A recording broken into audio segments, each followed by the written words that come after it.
Welcome everyone to a Friday edition of the Watch List. It is Friday, right? I think it is. Thank you guys for being here with us. I'm Jayar Jackson. Let's go ahead and do this. But you know what? Let's not go ahead and do this. It's a Friday, so we like to have a little bit more fun on a Friday show. So of course, joining me on a Friday show is Mr. Ben Gleib. He's a comedian, Rebel HQ contributor. Also, you can catch that comedic genius over there, the Mad King. Check it out on YouTube. Full on special. Please, good stuff. What's going on, Ben? How you feeling, man? I'm feeling really good. I'm feeling really good. I had a full night's sleep and I'm not at all tired. I was just gonna say, do you though? But do you? Nope. Ben operates like a good friend of mine from college. His name is Joe, and my man never did any work until, at least in this particular instance, this is you, Ben. Did all his work all night, and no matter how late he did it and how little sleep he got, everything came out glorious. And I was very jealous of that because I had to do a lot more work in a timely fashion. That is how it goes for me typically. I suffer the consequences on the back end, but it never affects my professional life. I'll seem normal, I'll seem sharp today on my 1 hour sleep, and then I will crash all day and avoid all other responsibilities, and my life will go backwards, but people won't know. Well, now they're gonna be looking with a very, very close eye. We've exposed you. So let's go ahead and get started and get you tested. How about that? We've got, as I always say, we like to take our vegetables first, but you know what? This is something that's continued to develop. They've been talking about it all week. Joe Biden, the president of the United States. Damn it, he's just like Donald Trump. They've all got classified information. Let's go ahead and start here. On December 20th, President Biden's personal counsel informed Mr. Lausch that additional documents bearing classification markings were identified in the garage of the president's private residence in Wilmington, Delaware.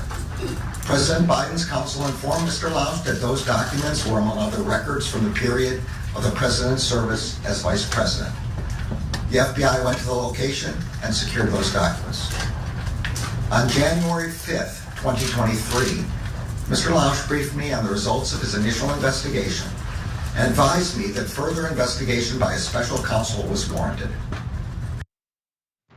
Apparently, classified documents were not the only thing that was taken and stashed in multiple places. Apparently, Merrick, Garland's microphone was too, because that sucked. But still, he's talking about the investigation, things that are going on, how now there's a trickle, slow drip of classified documents being found in an old office that he had when he was some kind of professor for Penn, and now inside of his own Delaware residence, next to his nice 1967 Corvette. I can appreciate that ride. He's been grilled about this, asked about it. Speculation's been happening, comparisons, non-comparisons, doesn't matter. Ducey over there at Fox News, who grills a lot of the folks in these press conferences, decided to go after Biden, and he had to answer these questions. Let's watch that.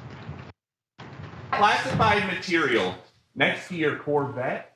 What were you thinking? Let me, I'm going to get a chance to speak on all this, God willing, soon. But as I said earlier this week, people, and by the way, my Corvette's in a locked garage, okay? So it's not like you're sitting out in the street. So but at any rate, was in a locked garage. Yes, as well as my Corvette. But as I said earlier this week, people know I take classified documents and classified material seriously. The Department of Justice was immediately notified, and the lawyers arranged for the Department of Justice to take possession of the document. So we're going to see all this unfold. I'm confident. Thank you very much. So the long-awaited response from the president over this whole thing was, he was reading off of some of the notes that he was supposed to be saying to hit those points. But whenever they catch him by his Corvette, and yes, it was locked in my very secure garage, it leads to more of the speculation and more of the political fighting and the back and forth and the revenge tour. Let's keep it real, of the point of trying to equate the two situations. As a matter of fact, Lindsey Graham tried to do that as well too. He's just not very good at it. Watch that. Trump for mishandling classified information after this has gone down dramatically. Well, to be fair, there were other reporters in the room who did ask questions about this. They were summarily shut down. And most of the coverage that I've seen in other places is about how very different these two situations are. They say, the former president was stonewalling, returning these documents. They had been requested. They've been negotiating over it for quite some time. And that's the difference. So comment on that for me, if you would first, and then I have another question. Well, number one, I mean, can you imagine if this happened? The answers given by the White House are nonsensical. If there's not a special counsel appointed, to find out how this happened with President Biden regarding classified information. There is going to be a lot of it will hurt the country. Did you guys follow what he's talking about there? Or is it just to make sure he gets to that one point? There must be a special counsel because this is totally unfair. Merrick Garland over here appointing special counsels for the former president, but look what he's not doing at all here as it comes to the current president. Look how biased this administration is and this Department of Justice. Next thought, you guys. I'm here today to announce the appointment of Robert Hur as a special counsel pursuant to Department of Justice regulations governing such matters. In keeping with those regulations, I have today notified the designated members of each House of Congress of the appointment. He just didn't do it quickly enough, I guess. One more piece though, since he didn't do it quickly enough, this whole thing started on maybe about a month ago. How long did it take for him to appoint a special counsel for President Trump's? I think we have some answers there. The FBI executives, they executed a search warrant on Mar-a-Lago, a major escalation in the classified documents investigation. This is back on August 8th of 2022. The search focused on the area of the club where Trump's offices and personal quarters are located. Federal agents removed boxes of material from the property. The search was the first time in American history that a former president's home was searched as part of a criminal investigation on August 8th. How about that special counsel, how quickly Senator Graham there wanted things to be appointed? Well, it was November 18th, August 8th, November 18th.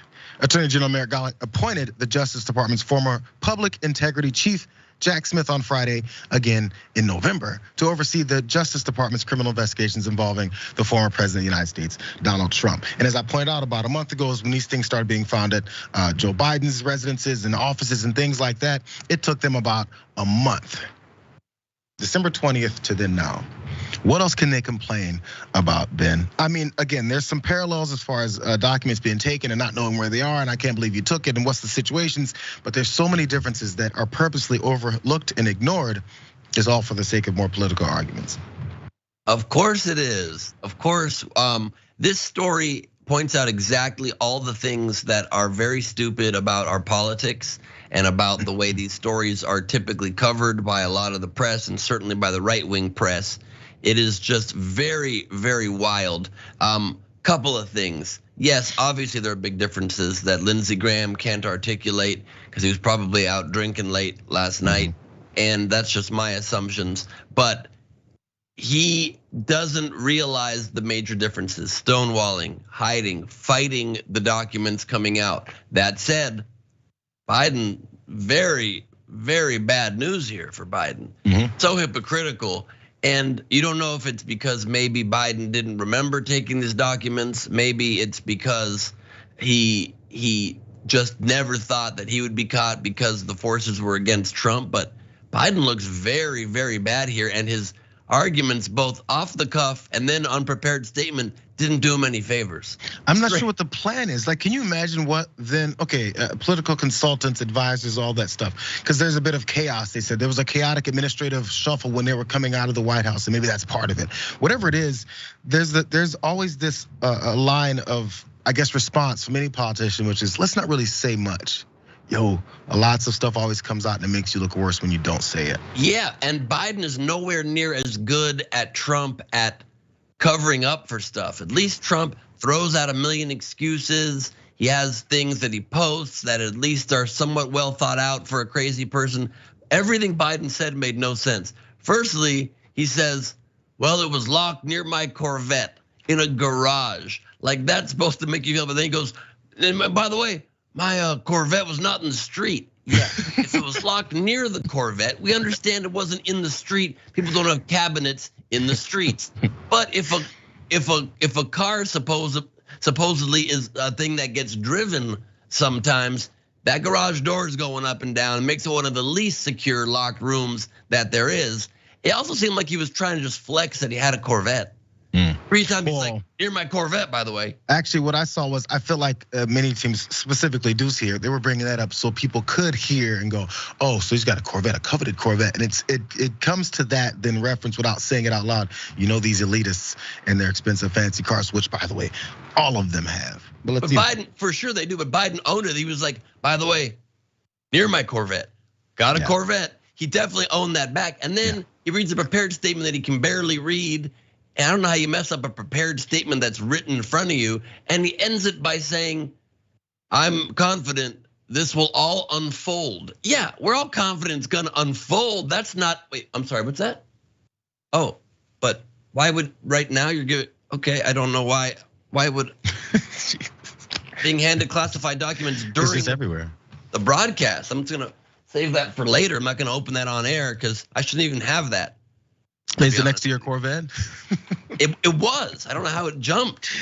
But this is the thing though, and okay, so some people look like they're defending it now. Media is this way and slandered and all that stuff. I hear you. I just think it's so much easier to go forward and say things straight up. And then if something is actually more nefarious happening, we will find that out too. Right, hiding it and not hiding it is everything of different. That is everything of different. I mean, it's very bad. Biden is in big trouble as well, and it should be. But I love everybody on the right jumping to conclusions, acting as though people on the left aren't gonna make a big deal of this. This is a big deal. If it's a big deal for Trump, it's a big deal for Biden. But there's also extra big deals that make it far worse, is that Trump kept trying to hide it, kept trying to steal it, was stonewalling, had to fight for, it was more than even those 2 months because he was fighting for a year not to give all the documents back and kept not giving the full amounts for like 9 months or something. So it is very different. But we do know Biden's got a Corvette. That's the good news. Yeah, I figure law enforcement in a situation would call this suspicious activity, so they look further than the person who's hiding and dodging and lying. Let's shift gears to this next part, though. As we've known throughout this week, there's been a bunch of pushback on. We talked about Biden documents and the classified information a second ago, but now there's also the gas situation. Yes, I know you guys have heard you're cooking with gas, but they won't stop talking about it. This is what we're going to be seeing as far as divided government continues to go forward. The whole purpose is to have arguments like this. Let's start here. The Consumer Product Safety Commission is deciding on whether to ban gas stoves totally because of safety. Safety? We've had these stoves for over 100 years. It's totally fine to give fentanyl to addicts, but a gas stove is a threat to your life? Right. So naturally, they decided gas-powered stoves racist and have to go. First Lady Joe Biden getting roasted online for this photo of her cooking on the very thing that the administration was looking to ban. You can't make that up. No, you can make stuff up. And that's what they're doing there all day long. So the last thing before we go tonight, all about gaslighting. If you watched Fox News in the last 24 hours, you might think that the US government is coming for your gas stove. That is a new and absolutely ridiculous one. That part about this entire gas stove debacle and debate is actually the true part. But we know this, the way that Republicans are going to approach something like this. You guys have heard the stories, but actually what it is now is politicians need to take advantage of it. Enter Ron DeSantis with more of the same stuff, just shifting it to this particular topic. Let's watch him. It's great to be here, and I just, before we get into the meat of what we're doing, I just want to make it clear to everybody, when we say don't tread on Florida or let us alone, we mean that, including on your gas stoves. You're not taking our gas stoves away from us. That is your choice. And I know many people who cook a lot do not want to part with their gas stoves. And so we're going to stand up for that. So are they upset about it? Is this something that you're mad about? Is the government coming? Is this the deep state? All the things that are being said, are they taking it seriously? Is this something serious? Because everything is a sitcom now in political discourse. If you're cheesing and smiling and talking about don't tread on me and let us alone, do you mean it? Like this is the energy that I'm talking about. It's turned into an absolute clown show, no matter what it is anyone's talking about. I have proof of that. Ronnie Jackson also tweeted, because let's jump on this whole thing. I'll never give up my gas stove. If the maniacs in the White House come for my stove, they can pry it from my cold dead hands. Come and take it. Yo, this is a joke, right? Isn't that what Tina Fey is supposed to write? This is a joke. It's one of those obvious things that people are talking about, but it's supposed to be like over the top like this. There's more though, because Tim Scott also tweeted, posting about Biden and the gas stove thing, because the administration, specifically Joe Biden, is sending people to your house. He said you can always count on Biden to gaslight the American people. No one thought about that one. Also, another conservative speaker on Twitter said, just cooked a huge steak on my gas stove while the heater was running. And of course, somehow he adds Greta Thunberg to it, but probably may not want to interact with her, considering what happened to Andrew Tate when he started. Either way it goes though, who is actually the ones that were talking about this? In case you guys haven't seen this, there's actually a consumer protection agency that recommends people using electric stoves over gas stoves because they've looked into these things, as they do with many products, and try and figure out, hey, is this harmful to you? I think it was Jackson or someone I was talking to the other day about this. Whenever there's people who are mad at folks who are trying to protect you or give you information about how to save your damn life, those are the people that you go after and attack. It's more of the facts on it from MSNBC. Really fast for you jump in here, Ben. Let's watch this. So for fact's sake, let's get to the bottom of it.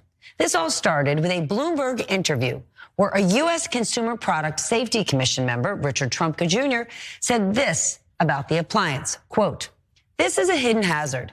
Any option is on the table. Products that can't be made safe can be banned." The agency, generally speaking, is concerned about studies that link gas stoves to internal air pollution and childhood asthma rates. And it should be. The entire purpose of the agency is to review the safety of household products. Trump later clarified things and said they're not coming for anybody's gas stove, and any regulations would apply to new products only. Then we better make sure we don't recommend people put carbon monoxide detectors or smoke detectors in their houses. Like, how dare you? I'd like to die peacefully. Thank you very much. We've entered a time of complete farce. Everyone is farcical. It's unbelievable. One line in a report, and every single conservative, every Republican flips out and acts like this is a policy of the administration. It's so beyond stupid. The governor has signs printed up, "Don't tread on our gas stoves." He thought it was real cute. And what? Why? I'm sorry, why are you handing me another? This just says gas stove on it. Why would you be handing me a paper that says gas stove when I'm live on the air? And listen, JR, I wrote gas stove on that during this story. And I thought to myself, is this too prop heavy? Am I using too much props during this piece? And then remembered, the governor of Florida did it. The likely presidential leading candidate for the Republicans had fancy ones printed out. So it's not too much for the comedian to do it. That's what our leaders are doing. He thinks it's so funny, a thing that's a non-story. Let's print it and put it on the "Don't Tread on Me" flag, and I'll get to smile like a goofy idiot and make people laugh. Jim Jordan literally tweeted, "God, guns, gas stoves." This is the stupidest group of people in the world. They don't legislate. They don't care about issues. They just want to be funny on Twitter while being hateful on Twitter. That's the world we live in. It is wild. And sadly, I read we were talking about other things before, many things that people are being outraged by. When these serious stories are talking about it, they're saying these Republican politicians, this Republican pundit, whatever, they're targeting voters. It has nothing to do with policy. It's about making sure voters, whenever 2 years down the line now, they're thinking, remember that whole gas stove thing that I don't remember what day it happened or what else we were talking about? I do just remember that we hated them for it. That is the only purpose here. It's not supposed to have anything concrete behind your policies, just as long as you're mad enough to vote against someone else for reasons unknown. That's 100%. Our political system now. And for the record, most liberals, I would say, love gas stoves. I'll speak for myself. I love a gas stove. I like cooking on a gas stove. I don't have an electric one because I have an old house, and I don't think I could trust myself with an electric one because you don't see a fire, and I would touch it and I would burn myself a lot. So I like a gas stove. Let's stop the lies. Well, it's similar with everything else. I like gas-powered, smelly cars. I have a Corvette too, except mine's beat up and it's 1984. So sorry, not like Joe Biden's, but it pumps a few emissions into the atmosphere. I like it, and once we can't do it anymore, I have to let those things go. I have a Corvette Barbie. Wait, I shouldn't have shared that on the air. Well, that prop will be in the next block. Let's take this first break, though, you guys. When we come back, a few of your comments, but also probably my favorite story of the day, maybe just because of I like mascots, but the one particular mascot is being targeted by an animal rights group. And maybe it'll be a debatable thing. I want to do that story when we come back.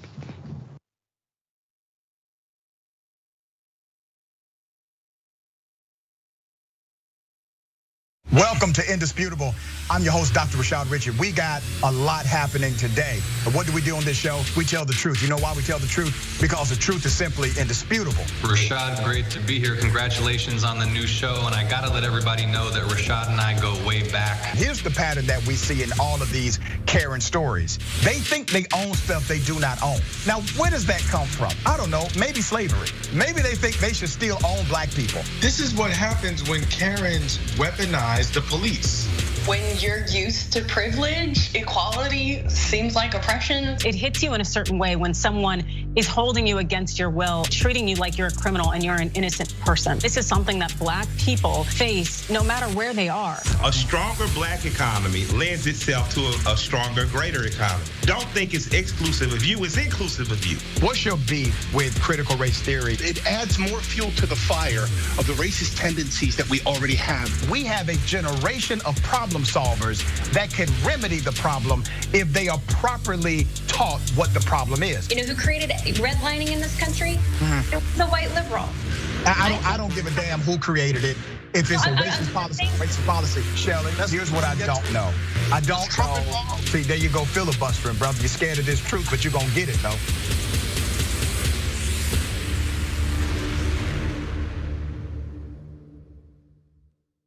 Climate is changing fundamentally, extremely, and non-linearly. It's becoming worse now. It's not when the levees burst that is the problem. It's in the anticipation of that. So I hope every human being is safe. And by human beings, I do not include multinational corporations, especially the ones that started climate change in the first place. What we're currently doing right now in cutting emissions is clearly not enough. There will be ramifications to what Trump is doing. I don't want people to suffer, but I feel like there's gonna be a lot of suffering because we have an imbecile as our leader.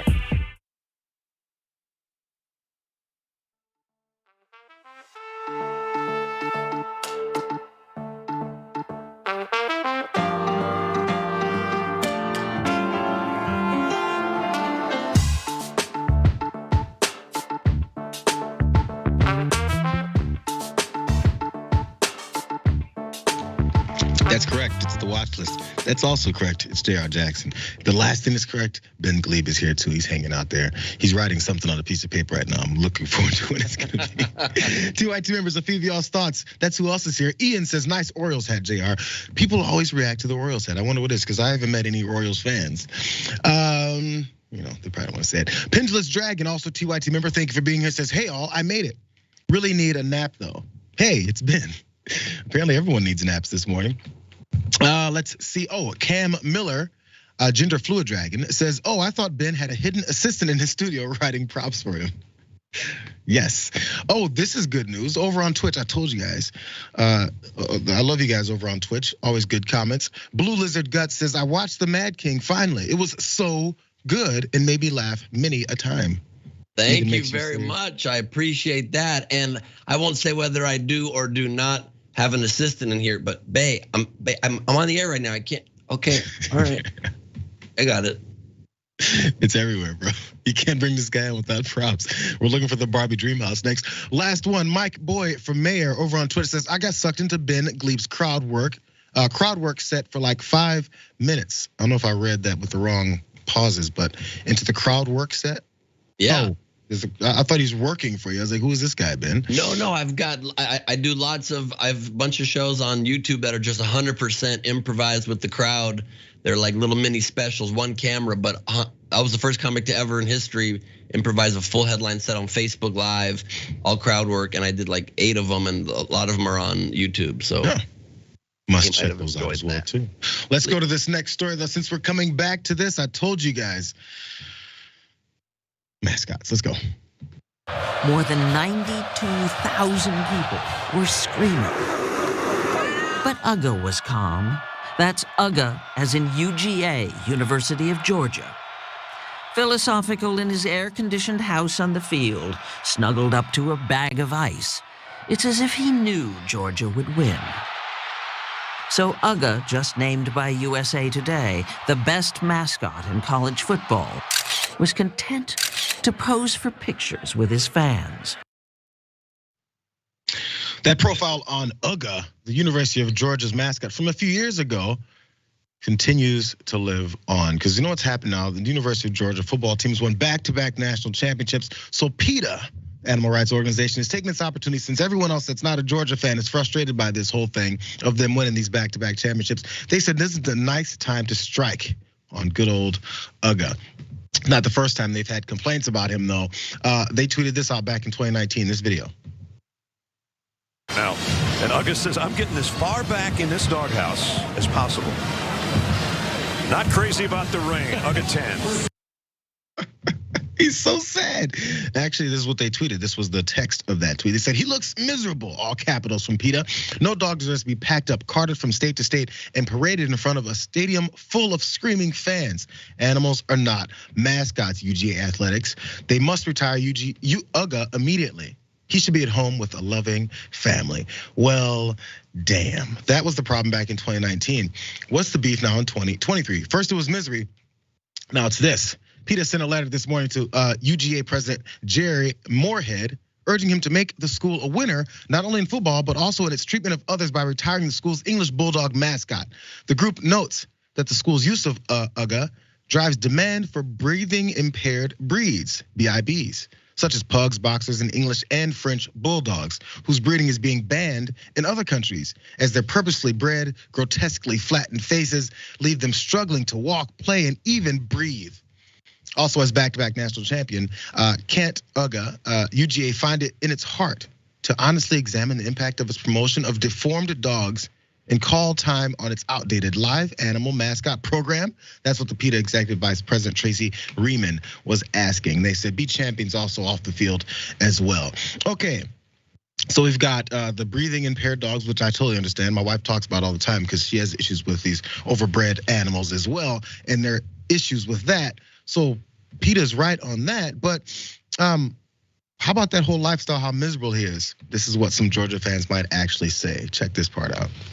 Would you believe Uga's got his own room in Charles Seiler's house?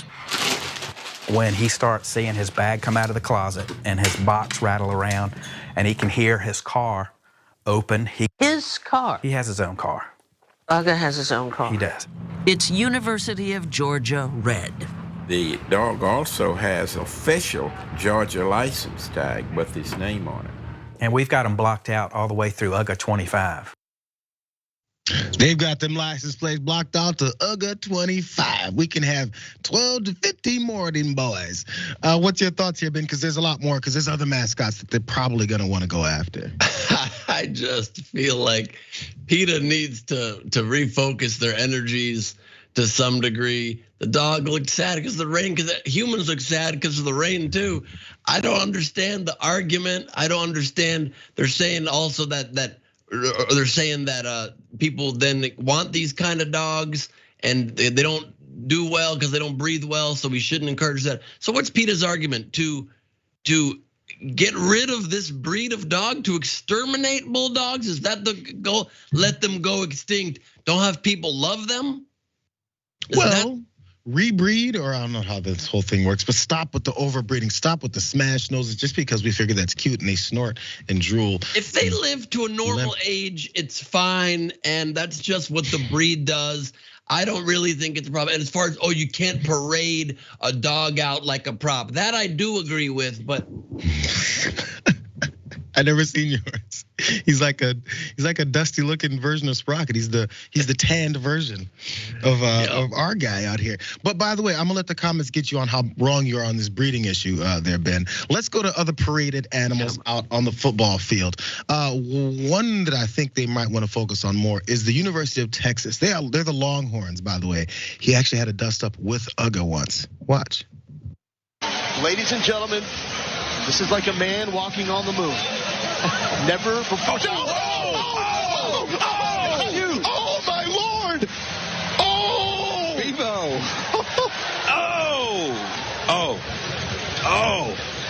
greetings. He's trying to take a picture. Yo, those horns are no joke. And there's random folks, photographers probably almost getting gored. There's more. How about LSU, the Tigers? Mike, let's watch him. This weekend, but I tell you, I got to spend some time with Mike the Tiger. There are 11 mascots in college football and FBS that are Tigers, but only LSU can claim that they have the live tiger right on campus. You live in a $3 million habitat. What's your cat palace like? Probably one of the most gorgeous features of the facility is the waterfall, the stream, and the pool. Tigers are instinctive swimmers. They're never found in the wild away from water, so it's a very important part of their habitat. Mike's about 425 pounds right now. Wow. He eats a commercial carnivore food. It looks like hamburger. The students some years ago developed this practice of creating this meat art in the logo of the opposing team. They always attack from the back, so that's why you see him. There's one more problem here, Ben. I think this one might actually sway you. Ralphie the Buffalo, University of Colorado, the Buffs. This is a tradition. Watch. Here comes Ralphie 6.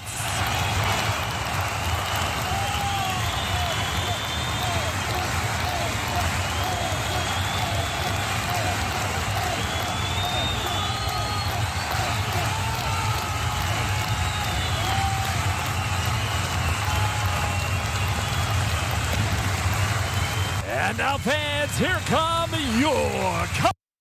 Did you guys watch the back end of that? Let's go to SOT 7. Watch the back end of that because this is one of the hazards I think that comes with this practice.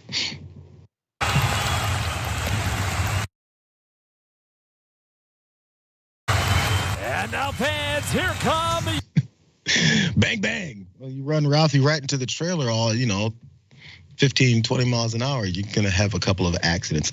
So Ben, have you changed your tune yet, bro? Yeah, you gotta ban idiots from handling the mascots, that's for sure. You gotta ban humans from football fields, I guess. This is ridiculous that this is a thing. I don't have any issue with a live mascot. There's a handful of them in college sports. If you got an issue with it and you're watching this at home and you got a problem with it, stop eating meat right now. Stop being responsible for the murder of thousands of cows a year yourself. Is a cow any less valuable than a bull? Why? Because it's the female, not the male? Is that what your opinion is? That seems gender biased to me. That seems pretty damn rude. I don't get the argument. These animals are treated beautifully. They have lavish lives. Come on. There's a handful of them that are treated like gods. I feel that animals, the ones that are roaming a field doing nothing their whole life, that's the problem. I have a feeling Peta has an answer for you on that. They said, yes, do go vegan. Yes, become a vegetarian. I'm sure I'll put them right into pita bread. Have a delicious buffalo sandwich. I can't wait for the responses. Let's go to this next story. Moving along to Block E, you guys. Warning though, as we start this. These are police officers, but they're not really doing police work.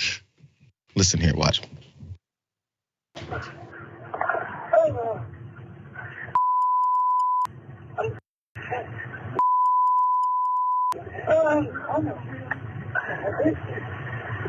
Open mic on dispatch 2 is an open mic, secure line. 95 Ocean, you have an open mic. 95 Ocean, open mic. 95 Ocean, you have an open mic, secure mic. Some may call it an open mic, others may call it a hot mic, as apparently sexual sounds were happening over the airways as police officers in LA County, the LA County sheriffs, they were caught broadcasting a bit of a tryst, as I think some folks call it. But he had no idea, as Mike was on, he had no idea what was going on, that people were hearing what was happening at a closed parking lot at Universal Studios.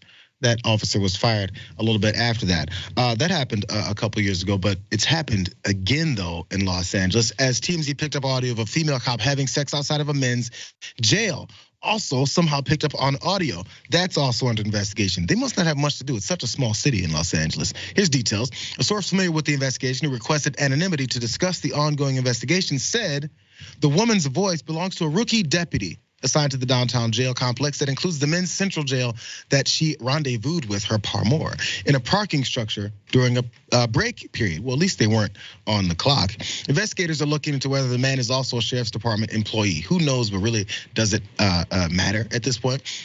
So, by the way, these are now two different instances in Los Angeles police departments with these types of things happening. But also, there's another scandal going down with police officers in Tennessee. Similarly, listen to this.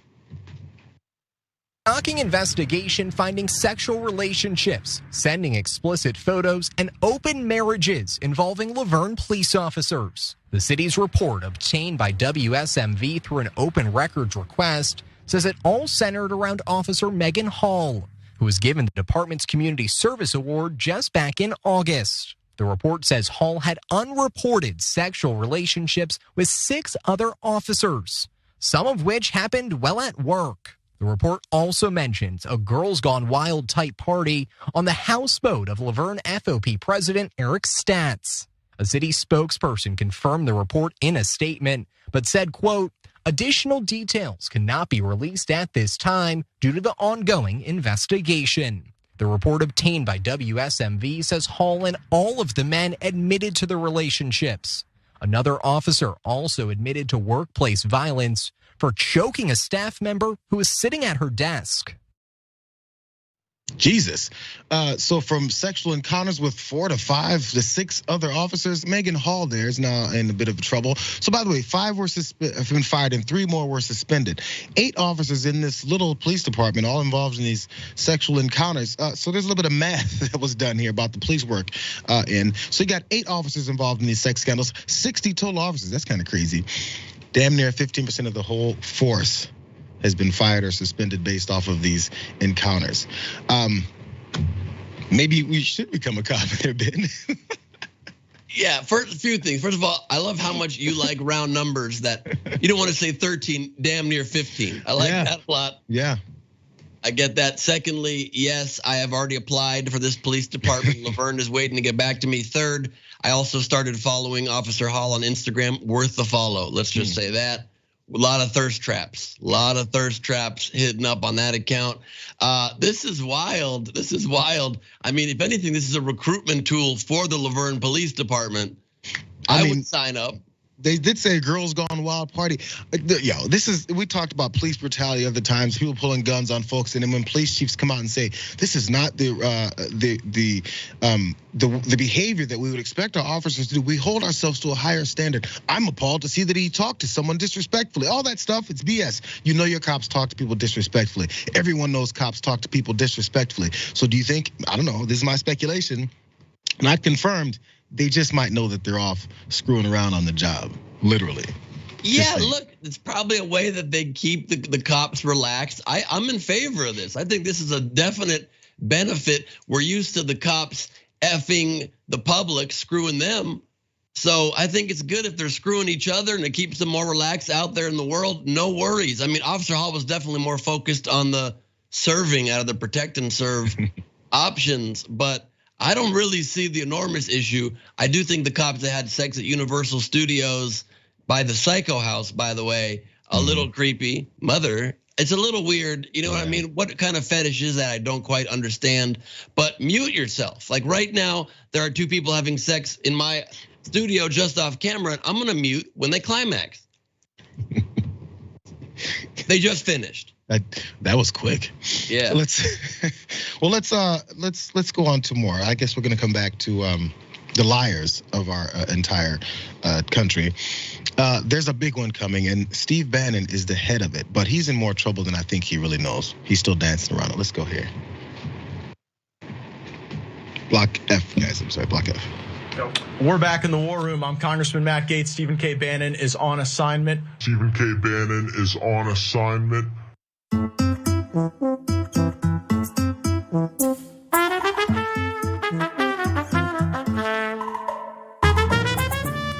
don't you talk to your lawyers? Look at the discovery. Why are you afraid to do time? The discovery. Why are you afraid to do time? You're lying, buddy. Big lie. lie! That's all you have for everyone is a big lie! These are the people in You're the biggest liar! Big lie! It's a big lie! These are the Wow, that assignment is going well for Steve Bannon as Matt Gaetz there fills in for him. People, I guess people go on assignment, I guess. I thought that was an old school news term, but use it in general here. By the way, he's actually there trying to defend himself against the build the wall fraudulent scheme that he pushed when he decided to take that opportunity when former President Trump was in office, fooling more MAGA folks to give him money. He said, I'll take some of that, but he fooled them and put it in his pockets because that's how these things work. So as he's coming up on these charges, he's finding new ways to try and delay it because nothing like the American judicial system that you can easily delay and take forever. Lawyers revealed in court on Thursday that far-right media figure Steve Bannon has for months now ghosted his legal team, a tactic that has managed to slow down the New York case against him for his role in a scammy nationalist nonprofit that falsely promised to build a US-Mexico wall, in case you guys forgot about that. So a judge called Bannon for doing this scheme, how slimy it may be. But again, he eventually said, well, I guess you got to find new attorneys. And his attorneys were like, yes, is what they said.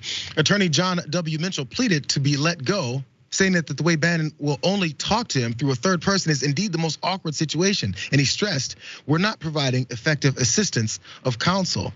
Another one of his attorneys, Doug Schoen, he went on CNN to talk about it. He's like, listen, bro, I can't talk to this guy. In fact, I don't even want to because his approach is just off. Let's watch him tell us about that. When was the last time that you and Steve Bannon spoke? Well, we speak. We just don't speak about this case. I concluded that we had irreconcilable differences about the approach to the case, the defense of the case, the strategy in the case, the resources for the case. And so the best policy on that was just not to talk about it anymore. I talked to him through a third-party lawyer. And Steve Bannon may well be right, and I might be wrong in how the case should be approached, but it's his case and his life after all, and he deserves to be able to proceed with the defense that he thinks is appropriate. The defense that Steve Bannon thinks is appropriate, his attorneys are bailing. They're like, yes, thank you for not speaking to us. Maybe you can move things along, but the point is to delay. Here's some of the charges that he's delaying from having to face. He's pleaded not guilty to charges of money laundering, conspiracy, and scheming to defraud these investors to build the wall. If convicted, he could face a 5 to 15-year prison sentence for that whole fraudulent charity case that he's pushing there. Ben, you've maybe had some attorneys in the past. Have you bailed on them or basically said, I'm not talking to you unless I'm talking through a middleman, some kind of ambassador, just so you can leave me the hell alone? I'm being authorized or advised to not answer that question, JR, so I can't answer that. I'm not supposed to answer that directly, but I will say that it's obviously a delay tactic. The guy can't even cover up for it well. Usually lawyers can lie pretty well. The guy's like, oh, I still talk to him all the time, just not about the stuff that would make the case not delayed. Yeah, we're best buds. He just might be right and we need to delay. And I also talked to him through a third-party lawyer. So you got that third-party lawyer. Why can't that be your lawyer? He's just trying to delay. And there's so many problems here.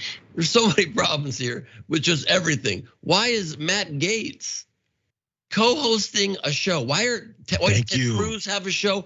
Why are Congress people allowed to host shows now? You're already spending half of every single day fundraising. They literally spend 6 to 8 hours a day on the phone fundraising. And now you're hosting television shows, web shows. That's insane and inappropriate. And he has all these Jesus stuff behind him. What happened to separation of church and state? You can't be doing that either. Sending that message out. And then on top of that, saying he's on assignment when the guy's literally defending himself in a case for defrauding millions from innocent idiots that donated to Steve Bannon to build a wall. The only thing that guy probably would build is a taco truck, is insane. And you're covering up for an active criminal, and he doesn't mind. When you're so deeply committed in the world of crime and corruption, you don't mind associating. That's why Gaetz doesn't mind sitting next to Santos in Congress during the McCarthy vote. That's why he doesn't mind filling in for Ben, covering for him quite literally. They don't care. They realize they're not going to be held accountable. They'll keep being reelected. There's no consequences. Bannon is a criminal, and he gets to have a show and delay and play the system like a damn fiddle. Well, that's the way it's worked, but also it crossed my mind yesterday, and I'm glad you brought it up because it reminded me. These folks, when you see Matt Gaetz over here hosting a show, something that's a lot less important than our elected officials.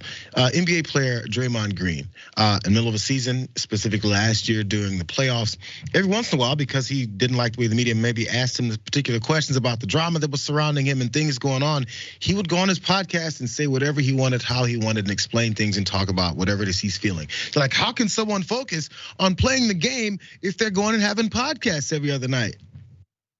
Are we asking these questions when it comes to what? Ted Cruz is one of the ones you mentioned too, right? Ted Cruz, Matt Gaetz. I assume Marjorie Taylor Greene is going to be doing it next. I'm sure Madison Cawthorn was doing on. That's when he exposed himself. He was on podcasts and everything. Then everyone apparently just wants to have their own voice and way they do it, but they're forgetting about their first job. Welcome back to MTG Live, where it's all insurrection all the time. We'll be talking coups, coup d'etats, plot attempts. We have a special feature from Brazil today. Very excited about that. I mean, wild. And it's the new reality. Everyone's centered around this. That's how these things work. It sucks. But considering talking about Matt Gaetz and his time on Steve Bannon's show, let's go here. We're back in the war room. I'm Congressman Matt Gaetz. Stephen K. Bannon is on assignment. One thing I know about this town, they come for the fighters. And they are coming for George Santos like nothing I've seen in quite some time. I could ask you what it's like to be an embattled congressman, but I kind of know a little bit about that scene. Matt Gaetz is on Steve Bannon's show, and apparently he knows about being an embattled congressman. Who the hell did he invite on this show? George Santos. I guess maybe it's for the clicks, maybe it's for the ratings, maybe it's for all that, but it definitely can't be to make any sense or maybe to even launder this guy's image. As we talked about earlier this week, there is a whole group of Republicans that have ganged up on him and are kicking this guy all over the place, saying he needs to leave Congress now. So of course, Matt Gaetz there to protect him. He allowed Santos to talk about how he's such an honest man, and he comes from a humble background, if you're willing to believe it. Let's watch. You have admitted embellishing your resume. You've acknowledged it. You've apologized for it. Some have said that you shouldn't be seated on committees for it. I would offer that if we didn't seat people on committees who embellish their resume running for Congress, we probably wouldn't be able to make quorum in any of those committees. Do you now have a sense of the committees you want to serve on, the type of work you want to do? I came to D.C. without really any preconceived notions of what committees to serve, but whether what I can give to the American people. Whatever committee I'm given, whether it's, I don't know, science and technology or education and labor or whatever committee is thrown my way, I will deliver 110% because that's what I know how to do. I'm going to outwork any of the pundits and talking heads that are out there saying that I should resign, that I'm unfit for office. The reality is, and the case in point here being is, I'm a workhorse. I've worked my whole life. I'm the kid who came from a basement apartment. You weren't supposed to win this seat. No, if people knew who you were, you probably wouldn't win the seat. But maybe they would. I'm not gonna overestimate these voters. So, by the way, he goes through all the things he's done in his life. I've worked hard. I could serve on any committee at all. Whatever you throw at me, I've done. I don't know what it is yet. As soon as you tell me, I'll tell you that I've done it, and then I'm willing to qualify to be on that particular committee. It's like he's continuing to do the same thing, as if people don't know who he is, and well, actually, we don't know who he is. He's not. What he's it is not he's just, actually he's about. Not, he's not just a liar. The guy's an idiot. I didn't come to Congress with any preconceived notions about what I want to do in Congress. Preconceived notions is used when you're being accused of judging somebody, not what effect you want to have in Congress. Also, then you can't say, I will outwork any pundit. The pundits aren't in Congress, you Maroon 5. What does that mean? I want to work harder as a congressman than pundits will as a congressman because they are not congressmen. And that's my guarantee. The guy doesn't make any sense when he speaks. It's very frustrating. And I love how Matt Gaetz is like, listen, we're all corrupt. If we couldn't be corrupt and be on a committee, there'd be no Congress. We've all embellished on our resumes. Do you know who I really am? Yeah, so it's that same thing. By the way, he said he's gonna work harder than any pundits. One thing though, Ben, as we've talked about, that line is blurred between punditry and politician because you can do both at the same time, or just one and drop the politician part. Either way it goes, he continued on though, because the lies are pretty obvious when it comes to George Santos. But then, oddly, he asked him about where his money has been coming from, all the fundraising and everything like that, because there was some holes in that story too. Let's let him try to explain that. work you did that was the origin of those resources? Look, I've worked my entire life. I've lived an honest life. I've never been accused, sued of anything bad doing. So, you know, it's the equity of my hard working self, and I've invested inside of me. Like I said, it didn't come from Burisma. It didn't come from Ukraine, Russia, China, unlike some folks that we all know that get money from those sources. Inside the Beltway. It didn't come from Burisma. I can throw out a couple other taglines and trigger points, and you guys will totally forget about anything that's happened. The problem is with this, guys, if you let him keep talking, he will continue to lie. I mean, it just seems this way, Ben. I think you might get a kick out of this last clip here, because this is research. Wait, please, before you go to last clip, he doesn't even speak in sentences. He said, it came out of the hard work that invested inside of me. Nothing in that sentence makes any sense. That invested inside of me is the inside of his body, a stock market. What does that mean? And then he says, I haven't been accused of any wrongdoings. He even lies about the fact that he lies and has been caught in his lies. I've never been caught in lies, and that's one thing you can take to the bank with George Santos. I have 100 times just in a few weeks. Fair enough. The point is, I've got investment bankers inside of my belly, and I promise you, they don't take fees, and they're really nice dudes, and they're slowly digesting in my stomach. What? He knows he just has to say anything. He's trying really hard. Kind of like how he did here. I wanted to show this last thing. I think this is a little bit fun. This is resurfaced about his approach to how he comes up with the things he says. This may be why, Ben, he doesn't make much sense in that last one. Let's watch this. Zimmerman, name one of your favorite family traditions. Oh my goodness. Well, my nephews and I, my brother and sister-in-law and I get together in our sweats. It begins with delicatessen, it goes into Haagen-Dazs is always a staple, usually popcorn as well. Mr. Santos, your favorite family tradition. Our favorite family tradition is just family time. It's sweatpants, pints of Haagen-Dazs all over the place, and You're agreeing something. We try. It's the best ice cream in the world. I mean, it's something. Someone said it 30 seconds ago, so I said it too. Was it Jackson, Emily, yesterday that was saying that this guy's just stuck on lie? He literally, that's reality. The reality of everything he says is based off of lying about it, and it can be inconsequential. It can be like, yo, again, what'd you have for breakfast this morning? Does he not have a family either? He doesn't have. Is this dude a space alien? I don't have experience of family. I too wear sweatpants and eat Haagen-Dazs ice cream. I mean, what a strange dude. And I came to this conclusion last night while wearing sweatpants and eating Haagen-Dazs, by the way, Jayar. Very nice. Really? Was it with family as well? With my family, sitting around. Yeah, I'm not gonna bring up the earlier climax that you were talking about. But let's shift on to this last part. Let's squeeze in this one more video. We've been talking a lot about police and anger issues towards them.